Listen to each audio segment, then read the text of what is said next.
What's up, everyone? My name's Lionel. I'm your host for LT Productions, and you are watching I Watch You Watch. We are covering Bondage. This is a black web series that was created, written, directed, produced by the great Mr. Carlton T. Clay through Victory Productions Network. So I do have all of the links of where you can find him. Go follow his YouTube channel. Go to his website so you can view this show, Bondage, and many other series. He got a whole book full of stuff that you can watch. He has movies. He's featured on Tubi, Amazon, and also Peacock for some of his material. I don't know the others. I know that there's some things you can get on other platforms, just to let you know that. But we are here. Bondage Season 2, Episode 3, Sins of Our Past. I appreciate everyone for coming to my channel. Please support this channel by liking this video, and also, if you will, please subscribe to this channel if you are not subscribed already, and leave your comments below. Now let's get into this episode. Alright, so we start off with Ace. Ace is out in the middle of nowhere, and he is digging up some dirt. Obviously, it has to deal with Helena. Ren finds him out there, and he asks what's going on. And he says, the husband knows. The husband knows. He's freaking out. He's very paranoid at this point because he just watched the news, and the whole Amber Alert is out for Helena at this point. So he's freaking out and just thinking that the husband knows that the body is there, so he's digging it up to try to remove the body. Brian says there's no way that he knows about it, but guess what? I'm going to take care of it. And he says, whatever you got to do, go get yourself together, meaning the drugs and stuff that's going on with him mentally. And don't ever come back here. And then Ace agrees. So he ends up leaving, and Ren ends up digging some more. So obviously they're going to move the body someplace. All right, so Bond and Jackie. Bond looks like he's over in Africa somewhere with where his mind is. And Jackie asks again, is there something going on? And he just says that he has his mind on his mom and the cancer that she's dealing with. And she says that she believes God is going to heal her body. Then Jackie announces that she ran into her ex-boyfriend, and saying that, yeah, I had an ex-boyfriend. He ended up leaving town, and he left during the time where she was working on her sobriety, or, still in those steps of cleansing herself from the addiction that she did have. But I told him that I'm with someone new, da-da-da-da-da. But I'm saying all of this to let you know that I don't want to start off this relationship with any secrets or lies. And I don't want you to do that either. And he's like, oh, yeah. that anxious look that Bond does get in regards to what's going on, because he knows he has some secrets and some lies that he's keeping at this point. Next scene, Anita and Winston, they are out someplace, and Anita thinks that this is the Ritz-Carlton. I said, okay, go ahead, lady. Go ahead and boost your man up. So she's saying, oh, how wonderful and nice and all this stuff. Winston says, I wanted to make up for the time that I've been busy and you may have felt neglected and all that. And I also have a surprise. And she says, what's the surprise? Some diamonds? And then he says, no. Who's at the doorway? Of course, it's Jackie and Bond. So then all of a sudden her demeanor changes, and now she's a mess. Bond and Jackie, they approach. Of course, Jackie has the same kind of uncomfortable look. Also, Bond is having that anxious look on his face because he's got to be around the woman that he's been pleasuring. If I could just put it in a cute little bow. So they get to the table where Anita and Winston are at. Winston acknowledges Jackie and Bond. Anita just acknowledges Bond. And then Jackie says, of course you did not acknowledge me. She calls her out for that. And, how Anita actually acknowledged Bond is by calling him Maurice Bond. I don't know if she said his last name, because she's so intrigued that she now knows his name, because she did not know his name whatsoever in season 1. If you've seen season 1, while she was a client of his. After Jackie calls her out about acknowledging her, then Anita starts being disrespectful to her, saying all this stuff. Hello, my lying, thieving drunkard of a daughter. All that good stuff. just paraphrasing as to what she said, but basically it was disrespectful and condescending. Winston shuts all that down, and we're not going to have any of that. So we move on to the next scene, and it is Ace. Ace is having visions of Helena. He's in the bathroom washing off his face, and then he sees Helena, and she's talking to him. But he doesn't want that type of voice and vision inside of his head, or at least he's thinking he's seeing all this stuff. He goes to the room, and he gets some drugs. He starts sniffing it, and Helena was like, you know, drugs are not going to help you. And what you need to do is to surrender. Now, how Helena, in his vision, in positioning herself, she's this seducer. And she's rubbing him, making him feel guilty about what he's done to her, but also this surrender is really about taking his own life. Just to paint the picture of what's going on. But this art of seduction, just as you can think about with temptations of anything. The devil comes and tempts you to do this. There's always a voice, can be a voice in your head. And the voice can even sound like you, to manipulate you, to make you think that you need to do whatever your voice is saying. Or whatever that voice is saying, whether it's your voice or not. You know. Then all of a sudden this man appears, and he looks dirty to me. He's in this white beater shirt, tank top shirt, and he starts going off on Ace, and I think he said pussy arse ninja. I think that's what he said. Anyways, it was very lowbrow, very condescending, it was done in a very low rate manner. And then we find out that this is Ace's dad. That's in one of his visions too. Tawny, she calls Jazz and says that you got some more stuff here. Are you going to come get it? And Jazz is basically saying no, giving Tawny the cold shoulder. So she said, what's up? Whatever. So she's going through some things, and she finds this old letter. Things starting to shift. And all of a sudden, we get this flashback. Anytime Carlton T. Clay does a flashback, we're going to learn some brand new information. We're going to know what we wanted to know, and or we're going to know more than what we didn't even know that we needed to know. So, we flash back to a time of Tawny and Ace. Ace is about to leave town. Tawny does not want him to go. He says he got to go, and then he also says, hey, you can come with me. Tawny says, this is my life. My life is here. So he ends up handing her this letter. I'm assuming this letter is the same letter that Tawny was looking at in present time. And he kisses her on the forehead. She cries, and he walks off. Before he gets out of the driveway, he says, don't let Rodney F up your life. You're better than that. And then we go back to present day. Tawny isn't crying, but it obviously has affected her. I said, Lord, and I gotta say the music score. When we start seeing this flashback and then we get back into present time, it's the same score that I know that Mr. Carlton does use a lot of time, and I love when he scores different things. And I forgot his name, unfortunately. I'll remember it by the next episode. So we get in some brand new history, and knowing that Tawny and Ace had something going on back in the day. Interesting. So Ren, he gets back to his place, and of course he's popping those Flintstone vitamins. I call them that because of how he's just chewing on them like that's what they are.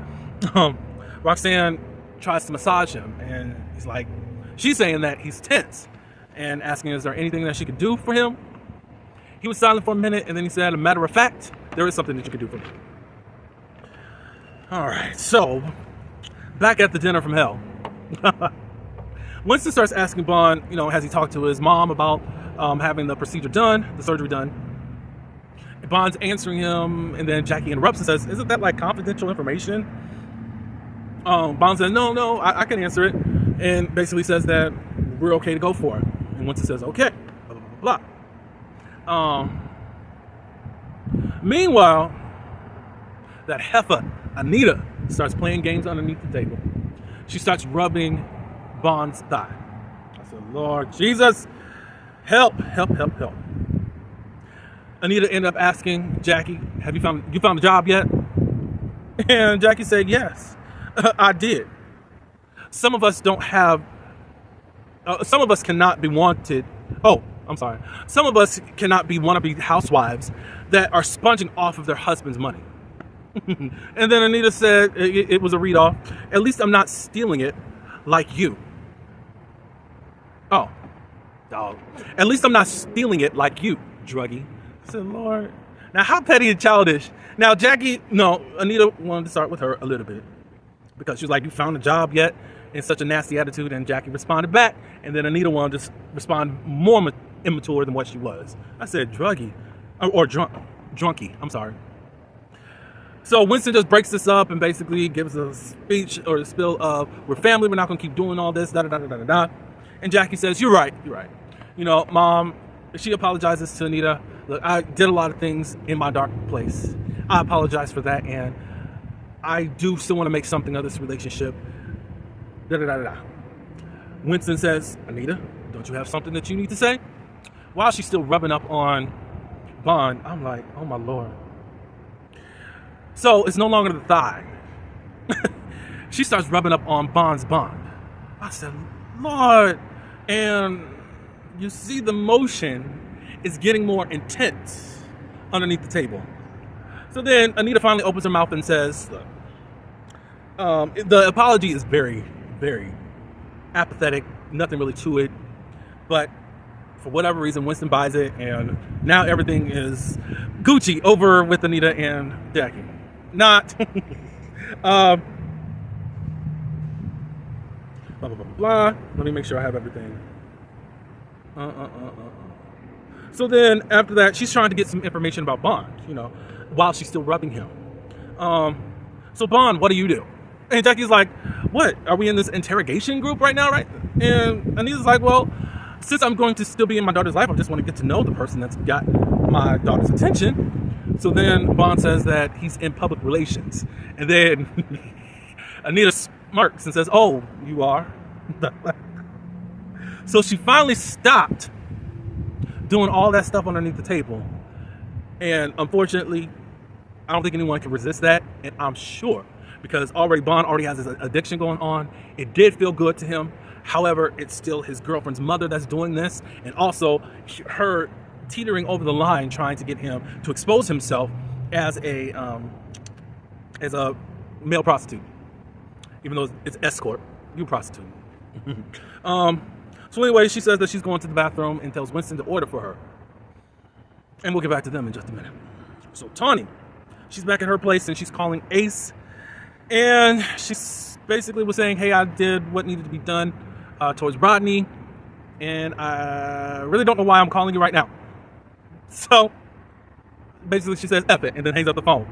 That letter has really done an effect on her. The next thing you know, we see her leaving her home. Going back to Ace, Helena is saying in the back of him, it seems like the sins of our past always has a way of catching up with us, right? Then Ace is looking at his dad the whole time and just saying, what the are you doing here? And the dad said, I don't know, you tell me. And Ace was like, well, you're dead. And the dad said, it's your fault.